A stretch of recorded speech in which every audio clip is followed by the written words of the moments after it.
Subscribe చేసేటప్పుడు పక్కనే ఉన్న గంట సింబల్ ను నొక్కి యాక్టివేట్ చేసుకోండి. ఆల్రెడీ సబ్స్క్రైబ్ చేసిన వాళ్ళు కూడా దయచేసి బెల్ బటన్ ను యాక్టివేట్ చేసుకోండి. చూయింగ్ గమ్లను ఎక్కువగా తింటున్నారా? అయితే జాగ్రత్త, ఎందుకంటే వాటిలో ఉండే ఒక రకమైన రసాయనం మన జీర్ణ వ్యవస్థపై ప్రభావం చూపుతుందట. ముఖ్యంగా చిన్న ప్రేగులపై ఆ కెమికల్ ప్రభావం ఉంటుందని ఓ పరిశోధనలో తేలింది. స్టేట్ యూనివర్సిటీ ఆఫ్ న్యూయార్క్, బింగమ్టన్ యూనివర్సిటీలకు చెందిన పరిశోధకులు కొందరు చూయింగ్ గమ్ జీర్ణ వ్యవస్థపై దాని ప్రభావం అనే అంశంపై ఇటీవల పరిశోధనలు చేశారు. అందులో తెలిసిందేమిటంటే చూయింగ్ గమ్లలో టైటానియం డయాక్సైడ్ అనే ఒక రసాయన సమ్మేళనం ఉంటుందట.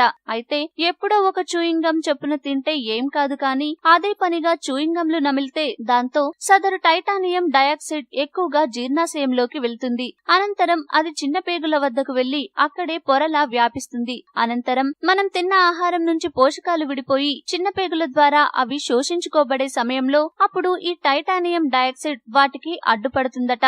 ఫలితంగా మన శరీరానికి కావలసిన కీలక పోషకాలైన ఐరన్, జింక్, ఫ్యాటీ యాసిడ్లు చేరవని తెలిసింది. అవి శరీరంలోకి చేరకుండానే నేరుగా బయటకు వెళ్లిపోతాయని పరిశోధకులు చెప్తున్నారు. దీంతో చూయింగ్ గమ్లు ఎక్కువగా తినే వారిలో పోషకాహార లోపం తలెత్తి తద్వారా అనారోగ్య సమస్యలు వస్తాయని వారు హెచ్చరిస్తున్నారు. అయితే ఈ టైటానియం డయాక్సైడ్ వల్ల కేవలం పోషకాహార లోప సమస్య మాత్రమే కాదు, దీనివల్ల జీర్ణ వ్యవస్థ పనితీరు కూడా మందగిస్తుందని సదరు సైంటిస్టులు చెప్తున్నారు. జీర్ణాశయంతో పాటు పేగుల్లో పుండ్లు పడి వాపులకు గురయ్యేందుకు కూడా అవకాశం ఉంటుందట. దీంతో అల్సర్లు వస్తాయని అంటున్నారు. అంతేకాదు శరీర మెటబాలిజం కూడా నెమ్మదించి తద్వారా థైరాయిడ్ సమస్యలు వచ్చేందుకు అవకాశం ఉంటుందట. బరువు కూడా పెరిగేందుకు ఛాన్స్ ఉంటుందని చెప్తున్నారు. కనుక చూయింగ్ గమ్లను ఎక్కువగా తినే అలవాటు ఉన్నవారు దాన్ని మానుకుంటే మంచిదని సైంటిస్టులు సలహా ఇస్తున్నారు.